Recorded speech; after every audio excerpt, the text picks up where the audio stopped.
want to talk about international law and perhaps law in general. And I've made a couple of notes here.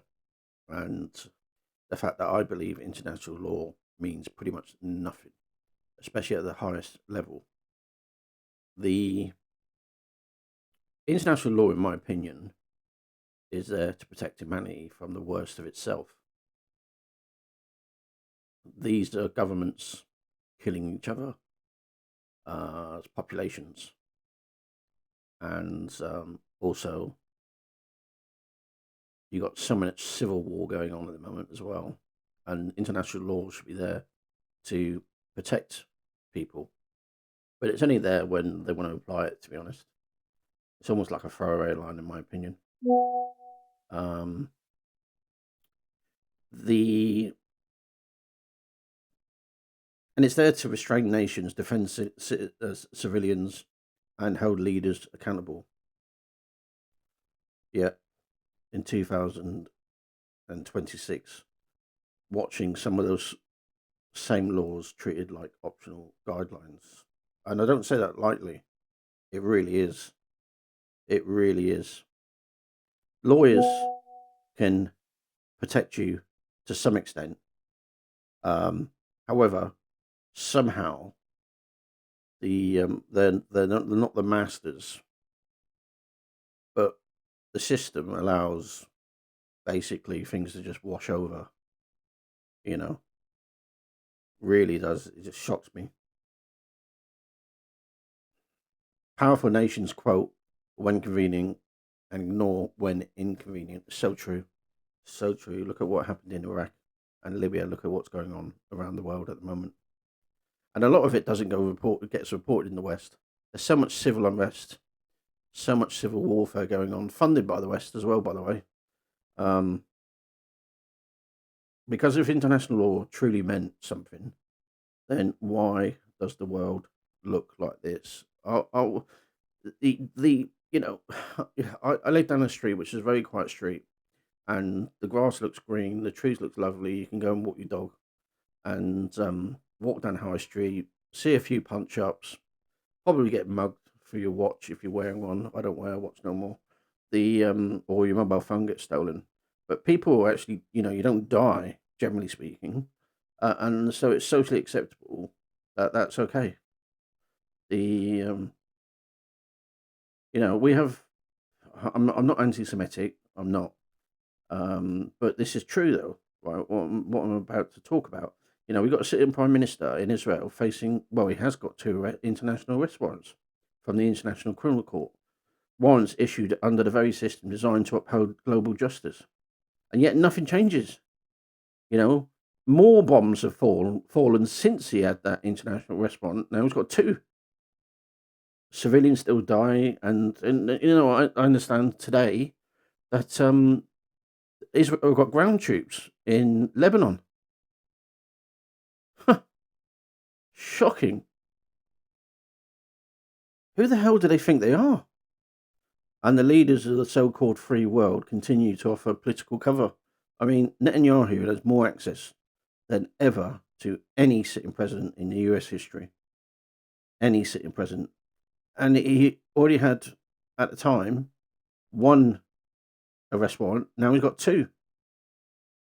And he's allowed access to into the US to meet the leader of the free world and then fly back out again.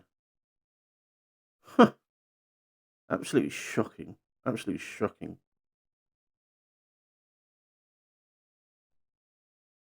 The leader of the free world offers military support and moral justification. Some governments, which makes me laugh, even condemn the courts itself rather than the alleged crimes. What message does that really send to anybody?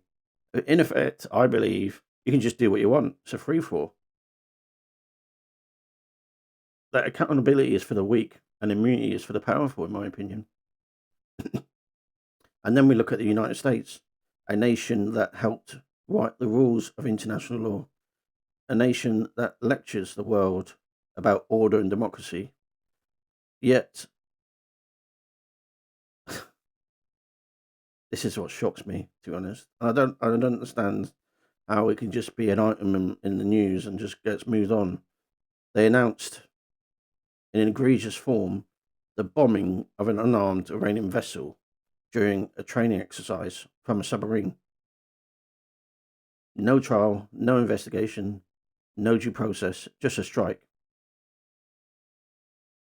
A decision made to silence, carried out in darkness, and celebrated in daylight. How is this how is this acceptable?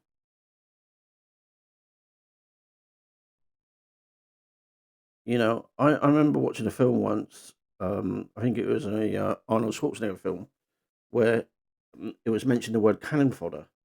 People are not cannon fodder. Being in international waters, in my opinion, does not turn human beings into disposable targets.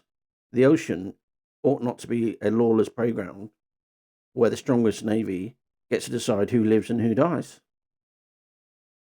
And while we're talking about power, let's talk about Cuba. This is unbelievable. A small island nation that has endured decades of economic suffocation. The United States has decided that oil cannot enter Cuba, as if they're the gatekeepers, in my opinion. But they deserve heat, electricity, or fuel for ambulances, hospitals. And this isn't foreign policy, just foreign policy, I should say. This is collective punishment, which is illegal in international law, which is an oxymoron in itself. It affects families, hospitals, schools, and entire communities. It's not a chess move, and it's just not fair. It's suffering, and I can't bear to think about the suffering they're going through. People are dying. These sick bastards, right? That are doing this for what? And then, as if the world wasn't surreal enough, the former US president, which is now president again, casually says, and I quote you, "I may take Cuba." Take it? As if it's a spare property on a board game, as if nations are tokens, as if millions of people are just pieces to be moved, bought, or claimed. The world is not a monopoly board. Countries are not coloured squares. Human lives are not bargaining chips. International law. Okay, one thing I will say, I want to go back to this because something I've thought about the as well. Donald Trump, in his recent term in office at the moment, right? He's the most successful speculator on the stock market. One wonders why. He's never made a loss. He's made millions upon millions upon millions. Just look at his latest returns that got exposed. He and it's shocking, but should it be shocking? I don't know. You look at Tony Blair. Look how rich he is.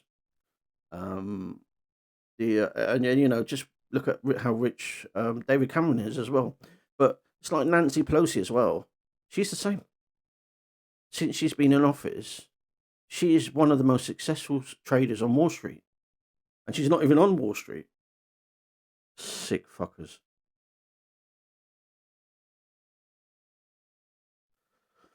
Where was I?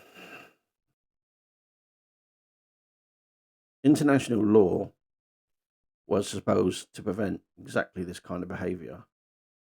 The arrogance of power, the casualness of violence, the belief that might make things right. But what good are laws when the most powerful nations treat them like suggestions? Confetti, in my opinion. What good is a global justice system when it only bites those without nuclear powers, without alliances, and without influence? There's so much skullduggery that goes on in the world between countries. We got spies here, spies there, got this going there, that going there, and that sort of thing. We've set up a system in this. I say we, it's not we, like minions like us, like taxpayers, the have created a country which is evil. Sorry, not a country, a world which is evil on many levels, on many tiers. Some people say injustice doesn't exist.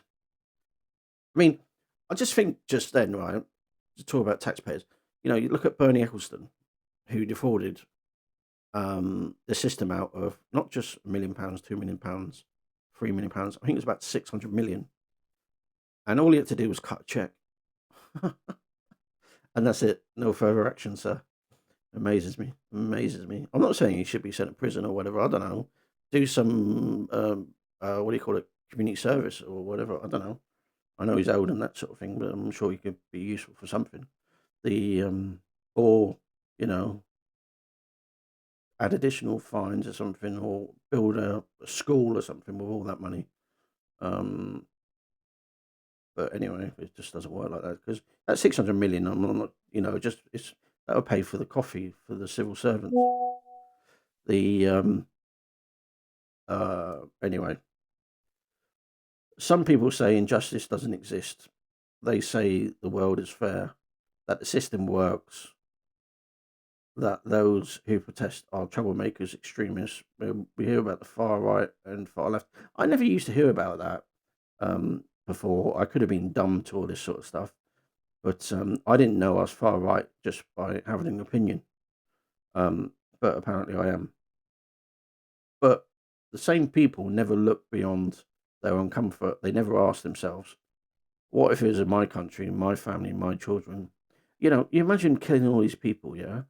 You're killing people's families. Do you reckon they're just going to go home and cry and think, oh, um, I'll get over this someday and that sort of thing? You're making an entire society very angry, and you wonder why there's extremists which are coming to our country. Because often, there's people that will basically say, my life's over. If someone's killed my son, what have I got to lose? What happens when you do it to an entire population? They never imagine that the same system that ignores injustice abroad could one day ignore injustice at home. This is what I was saying before. About the fact is they come for the farmers. It didn't affect me, so I carried on. They come for the postman. Didn't affect me, and I carried on. They come for the milkman. Didn't affect me, and carried on. Then they come for me. No one was there to protect me. No one listened to me. Same difference, isn't it? Because injustice doesn't stay in one place. It spreads. It normalizes. It becomes habit. I mean, it's a disease in our world. It's an absolute disease. And once the world accepts that some lives matter less, it becomes disastrously easy for governments to decide that your life matters less too. International law only has power when nations respect it, when leaders fear consequences, when the world refuses to look away. Right now, too many governments are looking away, or worse, looking directly at injustice and applauding it.